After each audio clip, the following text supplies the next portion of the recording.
sanguíneo. Entonces, la IgG producida en un segundo embarazo tendría o podría generar una incompatibilidad, haciendo que se ataque al feto. Lo reconoce y lo ataca. ¿Qué parte del feto ataca? La sangre. ¿Ya? Entonces, pasa la sangre, pasa la IgG, reconoce la sangre del bebito porque va en comunicación directa, va directamente al torrente sanguíneo fetal y por lo tanto lo ataca. Y produce una hemólisis severa. Muy bien. La pasa. Entonces, para que se dé una condición de incompatibilidad A, B, O, el padre tendría que ser A, B, O, A, B. ¿Por qué? Estos grupos en este punto de espacio. Ya ni modo. ¿Por qué estos grupos en específico? Cuando nosotros distribuimos los grupos en la tabla de Mendel, tenemos A y tenemos el padre, O. En la madre tenemos 0 y 0. Así se distribuyen, ¿no es cierto? Y por lo tanto, aquí tendríamos A0, A0 o AO, ¿no es cierto? Y aquí sería O. Así se distribuyen los grupos, ¿no es cierto? Entonces tendríamos un 75% de que la mamá tendría una incompatibilidad con el bebé. Ahora, no todos los embarazos generan esta reacción. Hay bebitos que no van a tener este problema con sus mamás. ¿Ya? Muy bien. Entonces, en el segundo embarazo atacarán y por lo tanto se producirá una hemólisis fetal. Listo. Ya está. Características de la incompatibilidad ABO. La característica más frecuente es la enfermedad se puede presentar en el primer embarazo. O sea, no es una negativa absoluta si es que se presenta en el primer embarazo, pero si se presenta en el primer embarazo es una incompatibilidad severa. La presentación es más abrupta. ¿Ya? Normalmente debería de presentarse en el segundo embarazo. Ahora, forma más leve que la incompatibilidad de RH. Ya mencionamos que la incompatibilidad ABO va a ser más leve que la incompatibilidad de RH. Ahora, nosotros tenemos, la pongo más difícil. Si digamos tengo al papá, no, a la mamá, es O negativo. Entonces aquí voy a tener una D chiquita porque es recesivo y una D chiquita porque es recesivo. Y el papá es positivo, una D grande y una D chiquita. Entonces, ¿qué va a pasar?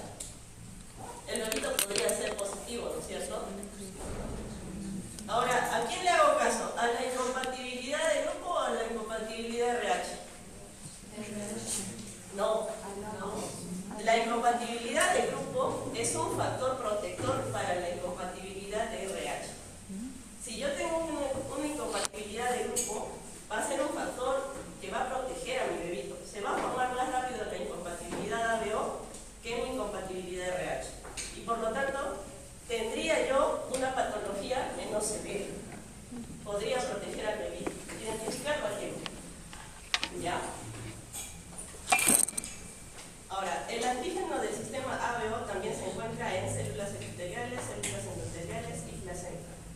Y puede afectar a futuros embarazos. Son casos muy leves. Entonces, vamos a tener que el 20% de los lactantes, o sea, recién nacidos, van a presentar esta incompatibilidad en cuanto a ABO. Y 5% presentarán hemólisis. Por eso, es una presentación leve, no es severa y muy poco porcentaje. ¿Ya? Tiene incompatibilidad de grupo, pero no hizo hemólisis. Adiós, gracias. ¿Ya? Ahora, en cuanto a RH negativo, más sencillo, no me hago tanto problema con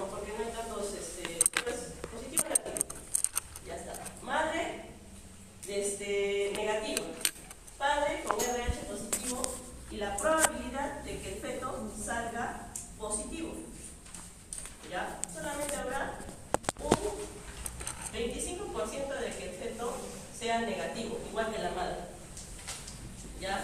Pero un 75% de ese embarazo puede ser positivo, positivo, positivo, ¿ya? A pesar de que la frecuencia de esta enfermedad es baja, igual tenemos que saber qué hacer. Entonces, ¿qué va a pasar? La madre va a generar anticuerpos frente al bebito positivo, va a generar la IgG, y la IgG sí produce una reacción hemolítica. Entonces, la sensibilización está producida y mediada por la IgM, y la reacción hemolítica está mediada por IgG. Muy bien. Entonces, la sensibilización es IgM. Entonces, factores de riesgo para desarrollar la enfermedad hemolítica del recién nacido. Una primer gesta, muy extraño, transfusiones fetomaternas, transfusiones incompatibles, recepción de órganos o tejidos incompatibles. Ahora, ¿por qué? Esto no tiene nada que ver con el feto. Si tengo una transfusión o tengo recepción de órganos o tejidos incompatibles, pero la madre ya está sensibilizada, o sea, puede reaccionar más rápidamente a un tejido extraño. Y es por eso que las personas que han recibido una donación que quedan embarazadas podrían tener una reacción antes incluso de una primera gestación. Muy bien. El trauma abdominal en la gestante puede generar una liberación, una combinación de la sangre materna con la fetal. ¿Cuánto de sangre necesito yo para que esta madre se sensibilice? A ver, ¿quién da más? ¿Sí está durmiendo? ¿Está durmiendo? ¿Quién es el último? El doctor que está con el celular. ¿Cuánto de sangre necesito para que mi madre se sensibilice? A ver, una próxima. Aquí, equivócate. 3 litros. Ya, puede ser. A ver, doctor. 2 litros. A ver,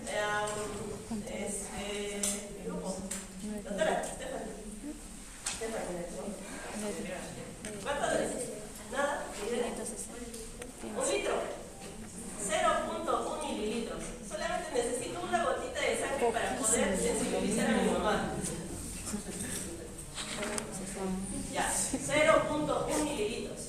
¿Ya? Solamente necesito que esa poquita de sangre se combine la sangre de la madre se combine con la del feto y por lo tanto den mi reacción y sensibilización. Es decir, por ejemplo, si la paciente tiene un primer embarazo, pero no hubo combinación porque no he tenido parto, pero tuvo un primer embarazo y lo perdió, se produjo un legrado. Hay combinación, ¿ya? Entonces, en los legrados se sangra poco, 30 mililitros, poquito, ¿ya? Ya está sensibilizada. Y por lo tanto, ya en mi segundo embarazo podré hacer una reacción severa y podré comprometer la salud fetal. Muy bien. Oye, ¿dónde está mi lista? Ya se pasa. ¿Dónde está la lista? La otra me advirtió de esto. ¿Dónde está mi lista? ¿Dónde está la lista, doctores? Yo no he firmado, doctora. Oye, pero ha llegado como... Ahí está la grabación, ¿no? Ya, doctora Arias, hasta que llegan así nomás, ya vamos a cerrar la puerta de atrás. Pero si la cierro va a ser mucha calor. Ya. No pueden llegar tan tarde, doctores. Yo tal vez pueda pasarlo apurando, pero los otros colegas no lo van a pasar apurando. Ya. Y aparte me distraigo. Ahora, las características de la incompatibilidad RH negativa. Es la forma más severa de incompatibilidad sanguínea, ¿ya? Este tipo de incompatibilidad va a producir hemólisis más severas y por lo tanto el compromiso del feto de forma más temprana. Es por eso que los controles prenatales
entonces no puede pasar la barrera hematoplacentaria. Ahora, una sola IgM no. La IgM forma un complejo de 5 y por lo tanto no puede pasar la barrera. Entonces no tiene trascendencia clínica. Sin embargo, si yo tengo un segundo embarazo, voy a tener una activación de la respuesta secundaria y por lo tanto aumento de anticuerpos anti-D de tipo IgG. Como la IgG solamente es solita, no necesita formar un complejo grande, voy a cruzar la barrera hematoplacentaria y por lo tanto la destrucción de los ericocitos fetales mediadas por macrófagos esplênicos. Muy bien, entonces seguimos con la señora que no tenía controles. ¿Qué va a pasar con el bebito? Va a producir hemólisis, como les mencioné al principio. Después de la hemólisis, ¿qué sigue? ¿Qué sigue después de la hemólisis? ¿Qué eventos fisiopatológicos? A ver, delegada. Evento fisiopatológico posterior a la hemólisis. El bebito es un humano aparte. ¿Ya? Tienen que verlo como un humano. ¿Ya? Entonces, si se produce hemólisis, ¿qué voy a tener después en el bebito? Antes que la ictericia. ¿Sangrado? Sangrados. Puede ser. En realidad se va a presentar anemia. Tengo destrucción de los eritrocitos y por lo tanto mi hemoglobina y sobre todo mi hematocrito fetal baja. ¿Ya?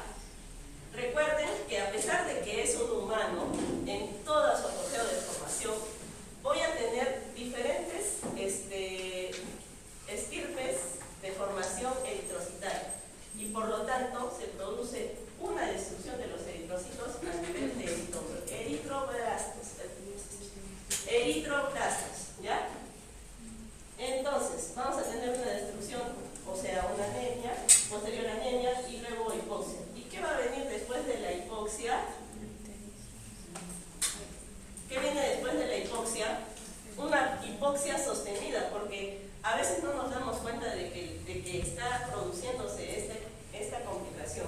Entonces, una hipoxia sostenida, ¿qué me va a dar en el bebito? A ver, ¿qué es lo lógico? A ver, doctor, ¿qué tengo después de la hipoxia? Muy bien, es una opción. Bien, se algo. ¿Ya? Un retardo del crecimiento. ¿Ya? A nivel de corazón, va aumentando. O sea, se produce una taquicardia.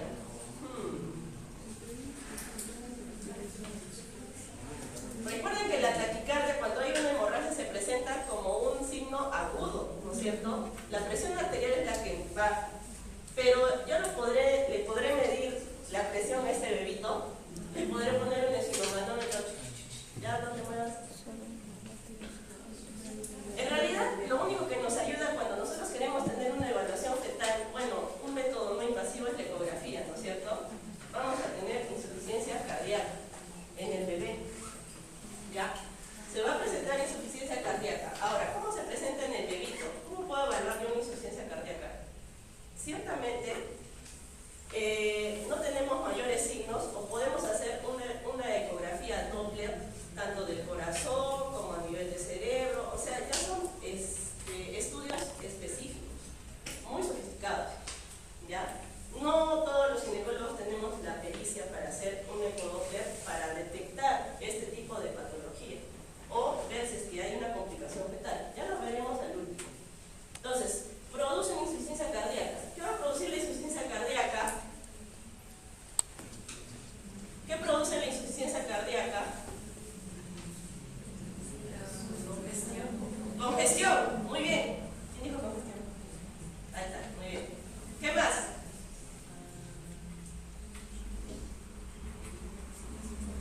Una alteración en la presión venosa central. ¿Ya? Después de esto, va a producir edema. Y al edema o a la sarca fetal, ¿cómo se le llama? A ver, doctor. ¿Cómo se le llama al edema o a la sarca? No se le dice, el bebito tiene anasarca. Bueno, sí se le puede decir, pero tiene un nombre en específico. Doctores.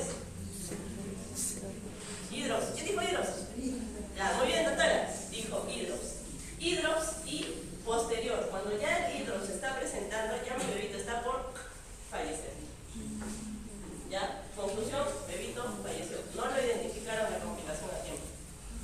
¿Ya?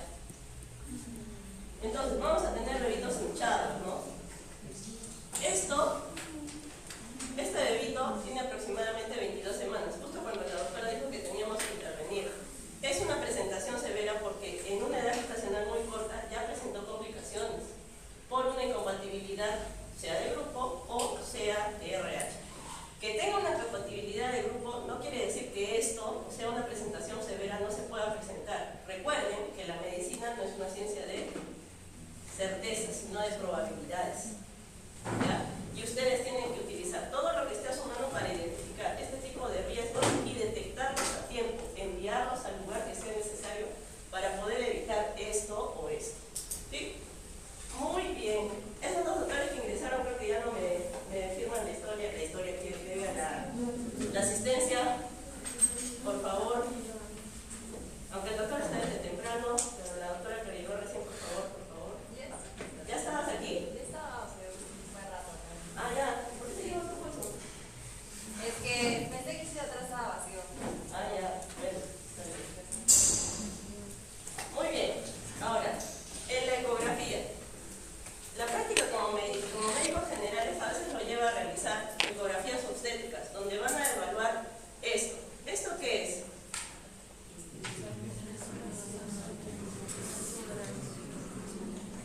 Esto de acá es su hígado, su estómago, pero este líquido que está aquí, ¿qué me diría? Ah, doctor. Arriéstate, lanza nomás. Ya, no es líquido amniótico. Claro, yo también podría pensar, médico general, no tengo mucha experiencia, no me enseñaron en pregrado a hacer una ecografía, pero si identifico esto, este bebito ya está generando una anasarca, como decimos nosotros, un hidros. Este líquido está por dentro, o sea, dentro del cuerpo fetal. Está produciendo una, ¿cómo se le llama la acumulación del líquido peritoneal? Asis en el bebito. Muy bien, entonces, esto no es líquido amniótico. Puede pasar, no es infrecuente, muchos colegas, uy, ¿y esta ecografía de 24 semanas? ¿Por qué no lo viendo? La paciente ya tiene 28 semanas y se está complicando su bebé. Ya tiene alteración del bienestar fetal, el NST está alterado, no hay variabilidad. A las 28 semanas hacer una cesárea es complicado. No hay buen pronóstico para el bebito. Entonces, tenía esta ecografía de 24 semanas. ¿Qué pasó aquí? ¿Por qué el médico que le hizo la ecografía le dijo, todo está bien, señora, siga con sus controles? Entonces, aquí es donde nosotros debemos identificar. Tal vez no le hagamos el ecodoppler fetal, pero sí sabremos decirle, señora, ¿sabe qué? Puede que su bebito se esté complicando.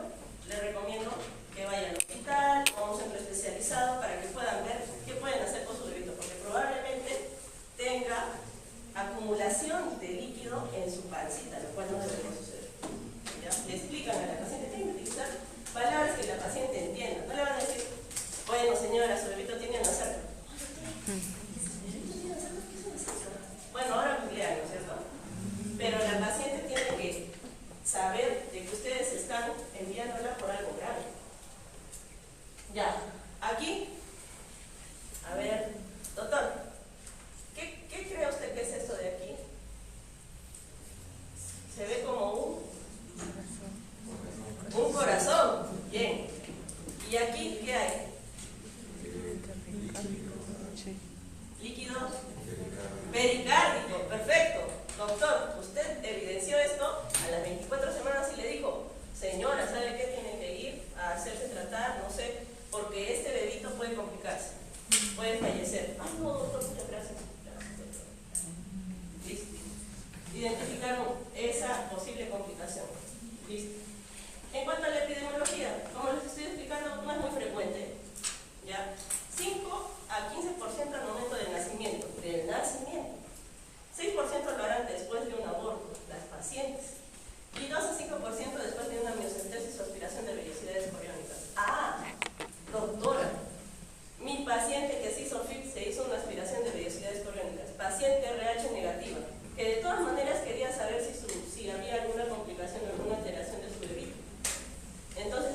quiero hacerme una punción de vellosidades coriónicas.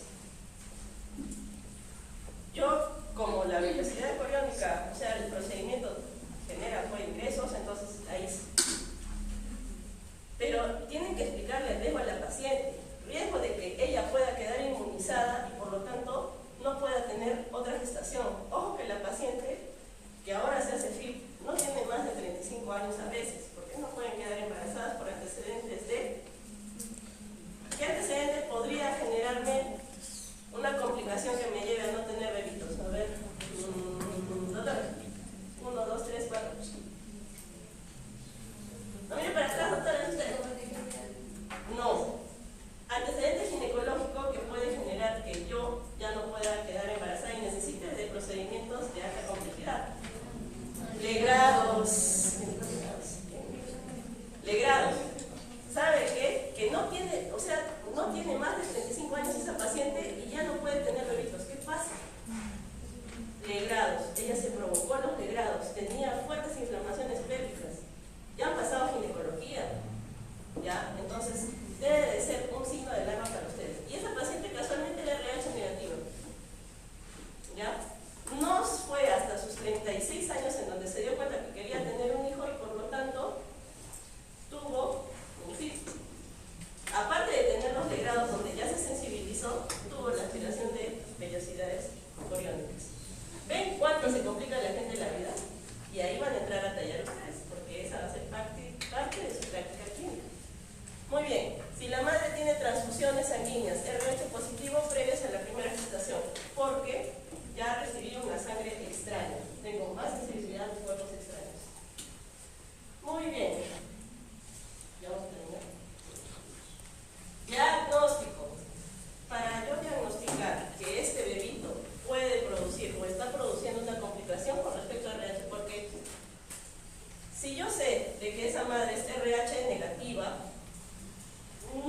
no quiere decir de que vaya a desencadenar una enfermedad hemolítica de recién nacido, no siempre, ¿ya?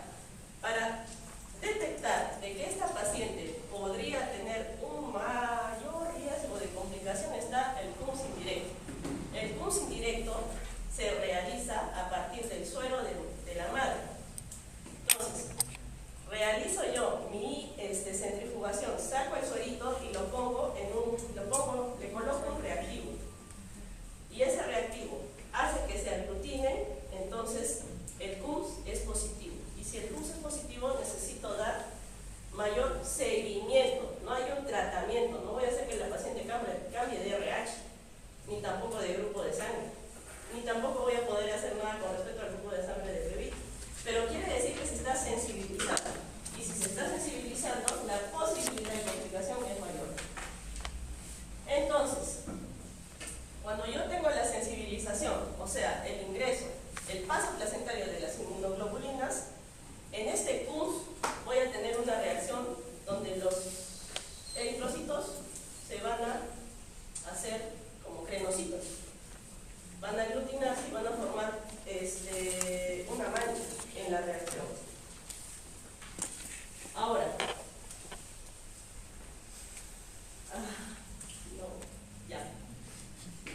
esto lo vamos a explicar despacito, ¿ya? Presten atención, porque de eso depende de que ustedes diagnostiquen bien si es que se va a complicar esa paciente o no y cómo le van a hacer el seguimiento. Ya, tengo a mi madre RH negativa. Ya le saqué su control. Su pareja es RH positiva. ¿Qué puedo hacer con esta paciente? Señora, le voy a cambiar el tipo de sangre, el factor RH. No. Ya. Lo único que voy a hacer es el CUMS. ¿A qué edad gestacional voy a hacer el CUMS? Indirecto. No directo, indirecto. El directo se hace ¿a quién se le hace el CUMS directo? A ver. El doctor que está al lado de la cámara. No sé, ¿necesito ayuda? Ya. Entonces, doctor, ¿a quién se le hace el CUMS directo? Muy bien, al neonato antes de las 72 horas. ¿Por qué antes de las 72 horas? ¿Qué va a pasar? ¿El tipo de sangre va a cambiar? Los anticuerpos todavía están circulando. circulantes, excelente. Entonces, los anticuerpos todavía están circulantes, por lo tanto yo puedo tener una prueba más sensible y específica.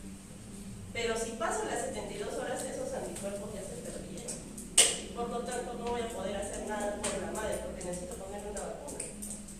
Muy bien. Entonces, ¿qué hago? El CUMS indirecto. El CUMS indirecto, ¿a quién se lo ha, ¿a qué edad gestacional le hago?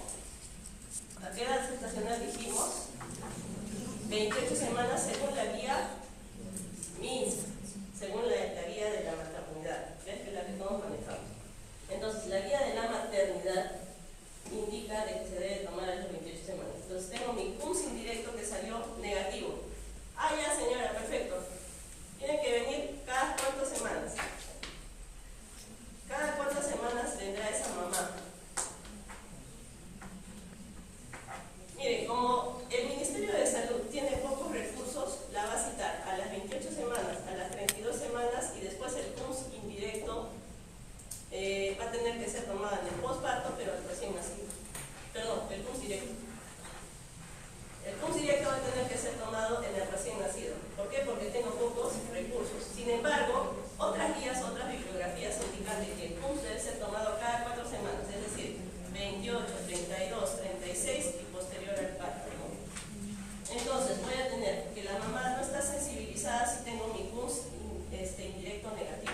No está sensibilizada y por lo tanto la vigilancia va a ser a las 24 semanas y cada 4 semanas. La guía MINSA indica de que debe ser tomado CUMS indirecto, debería de ser así, en el primer control, luego a las 28 semanas, luego a las 36 semanas y en el posparto. ¿Ya? Porque a pesar de que yo di parto, puede que no esté sensibilizada y puede que en mi segundo embarazo vaya todo bien. ¿Ya? Ahora, la profilaxis, no hay un tratamiento para este tipo de incompatibilidades. ¿Ya? No voy a cambiar el tipo de sangre, pero sí le puedo dar una profilaxis. ¿Para qué? Si ya está sensibilizada, para que el próximo embarazo no presente una reacción tan severa en el feto, ¿ya? Y tenga la posibilidad de tener más gestaciones. Entonces, la gamma globulina anti-D debe ser aplicada la primera a las 28 semanas hasta las 32 semanas. Hasta ahí nomás. ¿Ya? De ahí tiene que ser aplicada en el posparto a menos de 72 horas. Tengo 72 horas para poder aplicar esta vacuna y por lo tanto prevenir mi sensibilización en el segundo embarazo. Muy bien. Ahora, tengo una madre RH negativa, pero su CUMS fue positivo. Ella ya está sensibilizada. Por N motivos, tuvo abortos, un embarazo ectópico, tal vez mola, un traumatismo que produjo un óbito y produjo un parto, y por lo tanto no tiene un hijito antes de este, solamente tiene este. Ya, entonces, primero, esto se va a manejar a través de diluciones. Cantidad de diluciones. Entonces, diluyo el suero fisiológico 16 veces y si es menor de 16, de 1 sobre 16 diluciones, aquí no pasa nada. ¿Ya? Entonces, si tengo menos de 1 sobre 16 diluciones, yo regreso a mi vigilancia y a aplicar mi vacuna en donde se debe y en la edad estacional que se debe. Sin embargo, si yo tengo más de 1 sobre 16 diluciones, que podrían ser 1 sobre 8, 1 sobre 4, 1 sobre 2. Entonces, si yo tengo más de 1 sobre 16 diluciones, tengo que hacer una ecografía Doppler de la arteria cerebral media. ¿Ya? Ahora, la ecografía Doppler de la arteria cerebral media me va a decir índice de pulsatividad, índice de resistencia, pero no es tan observado el índice de resistencia como en los neonatos. A los bebitos que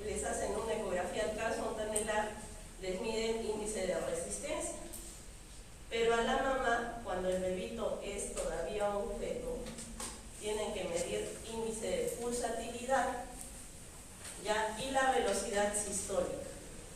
Ahora, si la velocidad sistólica está por encima, está por encima de 1.5 sobre la media, si está por encima de 1.5, ¿qué hay problemas? ¿Qué mide el índice de pulsación? Bueno, la velocidad sistólica. Cuando la sangre está muy diluida, ¿qué sucede? La sangre fetal tiene anemia, ya se presentó anemia, ¿ya? Entonces esa sangre tiene un hematocrito bajo, ¿ya? Si esa sangre está muy diluida porque hay una anemia, una destrucción de los glóbulos rojos, voy a tener un hematocrito disminuido y por lo tanto la sangre va a ser más veloz. Por eso mi velocidad sistólica está por encima de 1.5 de la media. ¿Qué quiere decir 1.5 de la media? Doctora, me voy a confundir acá. Cuando toman una corte de medidas de la arteria cerebral media y, digamos, toman como valor 80, entonces esa sangre corre a una velocidad de 80. Ahora, no todos los bebitos tienen esa velocidad, pero si está por encima de una media, en muchos bebitos, entonces vamos a tener que esa arteria cerebral media tiene anemia. Vamos a demostrar anemia en el feto. Entonces, estos son valores ecográficos. ¿Por qué no un valor bien establecido? Porque la ecografía es muy operador dependiente. Y la incidencia en la ecografía a veces no se consigue del todo bien. Necesitamos especificaciones para realizar una buena ecografía Doppler. No solamente pongo el transductor, mido la velocidad sistólica y ya está.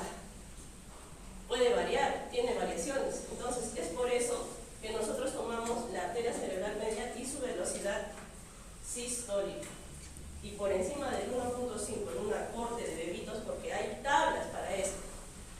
Hay una tabla peruana, hay una tabla en Estados Unidos, hay una tabla para diferentes poblaciones. No en todas las poblaciones es igual. Es como las tablas de crecimiento fetal, las tablas de Ticona, ¿no? Conocen las tablas del doctor Ticona.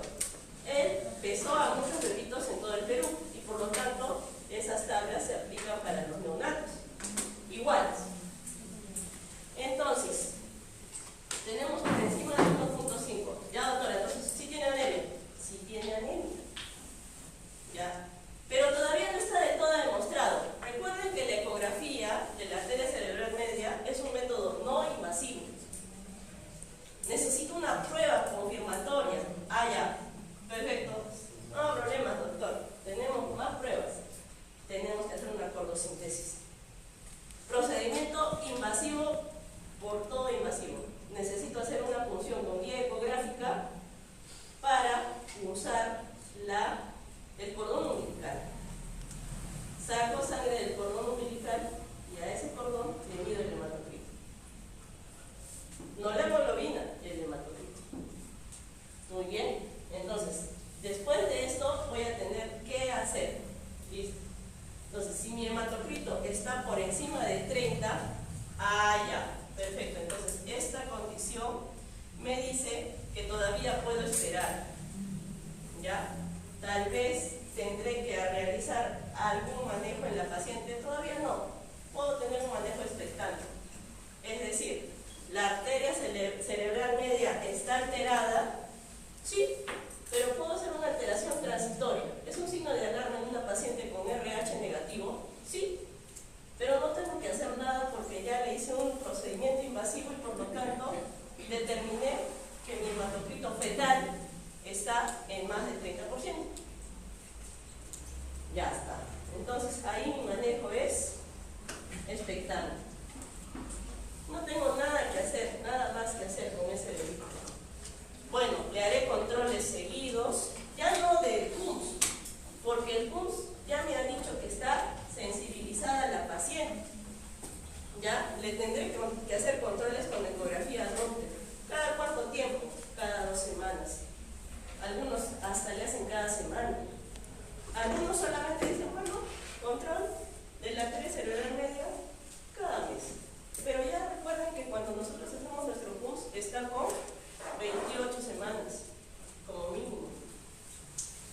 Entonces haré controles con ecografía doble y aún así no le voy a estar haciendo la cordosontosis cada cierto tiempo, pues no se puede. Tengo que hacer la ecografía Doppler cada cierto tiempo para poder yo verificar esto. No le puedo hacer la cordocentesis, ya le hice la cordocentesis, ya he visto que todo está bien. Es por eso que cuando estamos en este punto la pensamos para mandarla a hacer cordocentesis, porque es procedimiento invasivo. ¿Ya? ¿Se hace acá la cordocentesis, doctora? Ya, hay que mandarla Arequipa, tal vez a Lima, en Lima, más seguro, Instituto Nacional Materno Perinatal, o a diferentes institutos que hay en Lima de procedimientos y medicina fetal. Ya, ahora, ¿qué puedo hacer si mi hematocrito está en menos del 30%?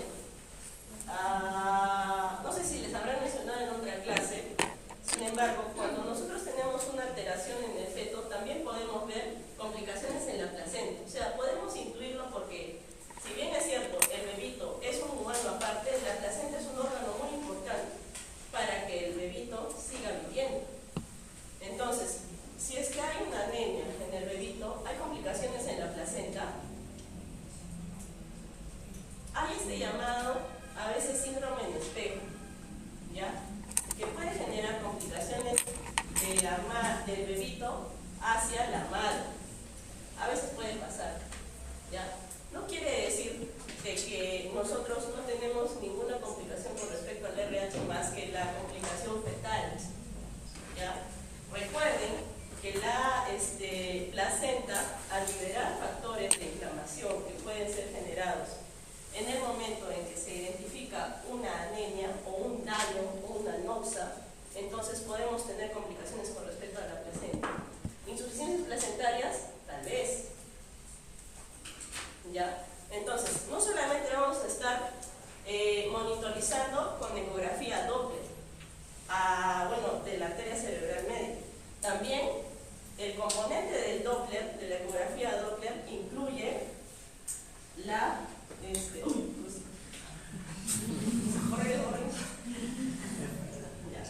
Entonces, el componente de la ecografía Doppler acá. Tengo que valorar mi arteria umbilical, mi ductus venoso y mi istmo aórtico. ¿Ya? La ecografía Doppler es una ecografía que lleva su tiempo, es sofisticada. ¿Ya? Requiere que el bebito no se mueva mucho. ¿Y cómo le dices a un bebito? Te muevas para la ecografía. Sin embargo, la monitorización del bebito no solamente va a incluir mi ecodoppler de la arteria cerebral media, sino también voy a tener que monitorizar mi arteria umbilical. ¿Para qué? Para ver que la placenta no se esté comprometiendo. ¿Para qué el ductus venoso? Para ver que el bebito tenga una buena distribución de sangre. ¿Para qué mi istmo aórtico? Para ver que el corazón del bebito esté OK. ¿Ya? Entonces, si mi hematocrito está en menos del 30%, yo voy a tener dos formas de actuar. Entonces, si tiene menos de 35 semanas, la voy a pensar. ¿Qué puedo hacer por este bebito? Porque está ya complicándose, ¿no es cierto? Voy a tener que transfundir vía intrauterina. Así como hice la cordocentesis, voy a tener que ingresar una aguja larga y voy a tener que darle sangre al bebito, o sea, al feto. ¿Ya? Procedimiento también sofisticado.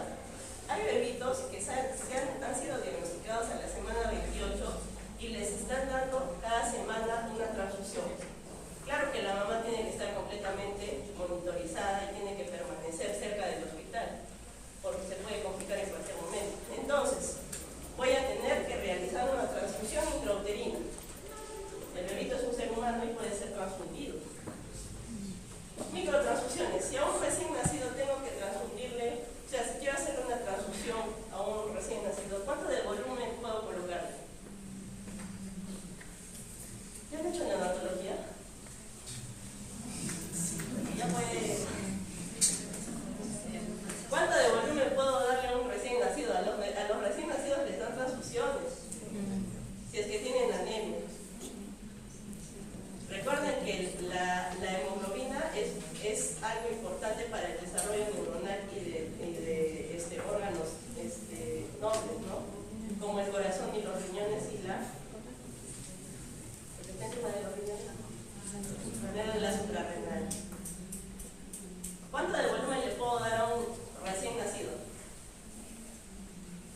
Bueno, en una transfusión de un recién nacido es más o menos unos 30 o 50 mililitros, poco, depende del nivel de ¿cómo se llama?, de hemoglobina que maneja el recién nacido.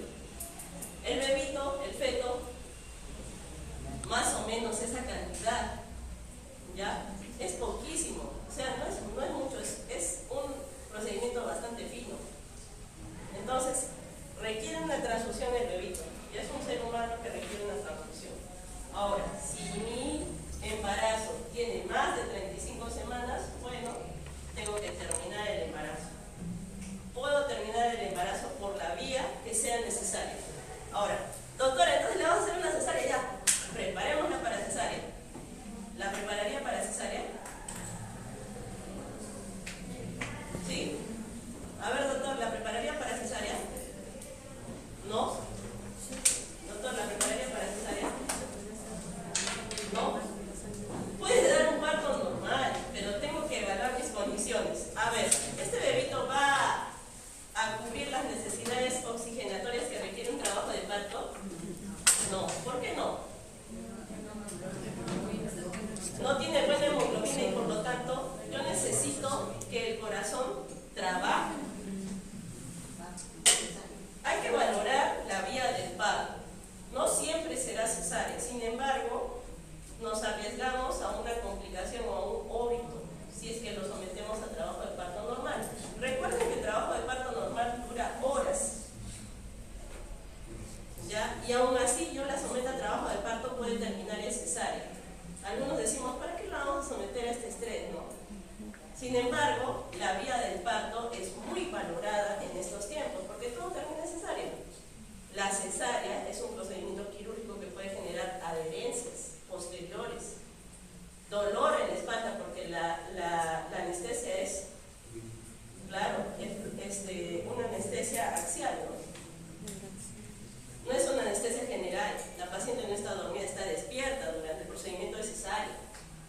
Entonces tenemos que valorar la vía del parto. Sin embargo, sí tenemos que terminar el embarazo. ¿Ya? ¿Hay algo de esto que no haya quedado claro? ¿Dudas?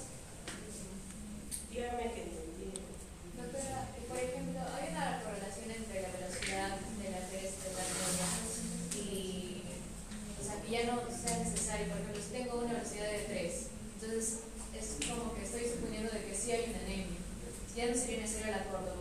Ya, entonces estamos diciendo de que la velocidad está por encima de 1.5. Si está por encima de 1.5, todo está bien. ¿Ya? Está bien. Si está por debajo de 1.5, podría sospechar de que el bebito tiene anemia. ¿Ya? Ahora, hay otro examen que no sea invasivo y que yo pueda aplicar para que no tenga que terminar en cordocentesis. Lo cierto es que no siempre nosotros hacemos, o sea, no siempre termina en cordocentesis. Podemos encontrar una velocidad por debajo de 1.5, entonces sí puede pasar. ¿Por qué? Porque la arteria cerebral media es muy variable, ¿ya? Entonces nos tomamos unos pocos minutos para evaluar nuevamente la arteria cerebral media. A ver, ¿cómo quedó esto? A ver, por encima, perdón. La velocidad está por encima, ya te entendí. Sí, por eso es un poco difícil de explicar. La velocidad de la arteria cerebral media está por encima, o sea, quiere decir que la sangre es más rápida, más fluida, hay un hematocrito disminuido. Si está por encima de 3, allí ya hay una alteración. O sea, ¿tú quieres decir? Si está por encima de 3, ¿sí o sí lo tengo que terminar la cesárea? O bueno, ¿sí o sí la tengo que mandar a cesárea o a terminar el embarazo? Algo así es tu pregunta. O sea, si ya me tengo que saltar la cordocentesis. Ya, ¿puedo saltarme la cordocentesis? Bueno, ciertamente ustedes van a ver en su práctica clínica de todo, ¿no? Va a pasar que en algún momento vamos a encontrar una arteria cerebral media alterada, o sea, por encima de 1.5, y por lo tanto vamos a mandar a la paciente de frente a cesárea. Pero hay que evaluar otros factores, por ejemplo, arteria umbilical, ductus venoso, istmo aórtico. ¿Ya? Ya, entonces, arteria umbilical, ductus venoso, istmo aórtico. Doctora, pero estas partes son un poco difíciles de identificar, ciertamente. La arteria cerebral media es una arteria difícil de identificar. Más fácil es arteria umbilical. ¿Ya? Ahora, si está por encima de 3, me salto la cordocentesis, a veces sí, si es que hay un RCU, o si hay, como vimos en la ecografía, una acumulación de líquido peritoneal, es decir, ascitis fetal, o sea, hidros. ¿Ya? O si hay líquido en la zona pericárdica, o sea, hay una acumulación de líquido en todo el cuerpo. ¿Ya? ¿Qué más? ¿Ya otra duda? Sí, esta parte, en cuanto a ecografía Doppler, no crean que es sencillo, también es difícil. ¿Ya? Sin embargo, ustedes van a hacer arteria umbilical en su práctica médica, estoy muy segura. ¿Ya? Entonces, más fácil que identificar arteria cerebral media es arteria umbilical, sí, pero no nos va a servir tanto para ver este tema en cuanto a alteración de factor RH o anemia fetal. La anemia fetal es evaluada por el Doppler de arteria cerebral media, no por otro.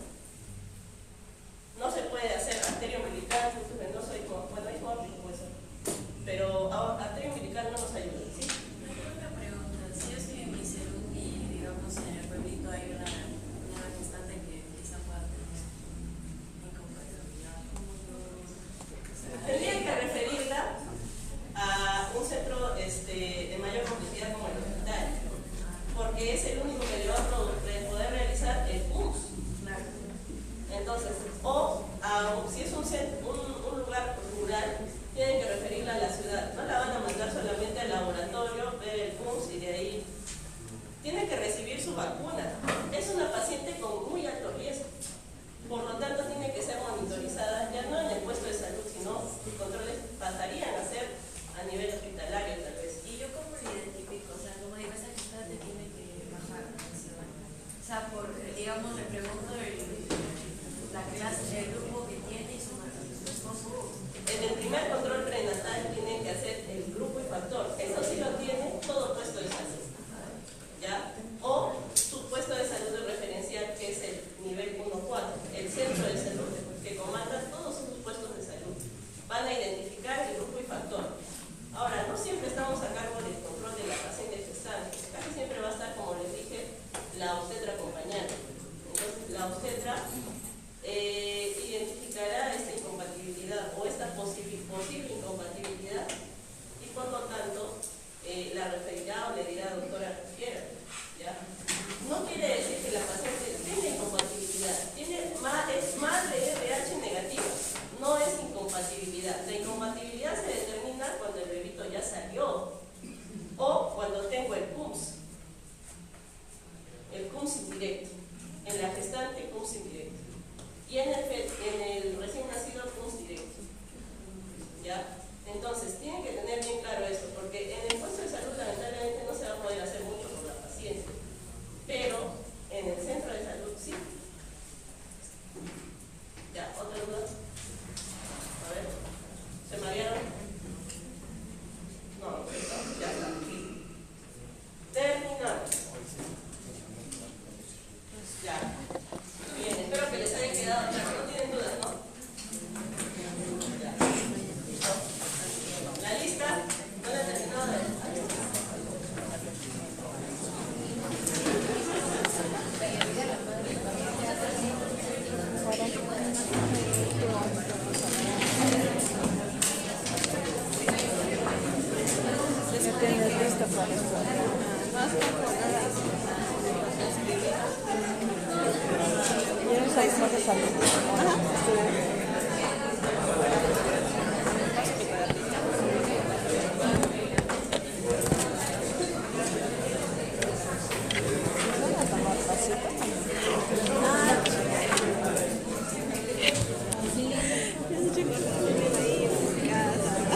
No tienes APS.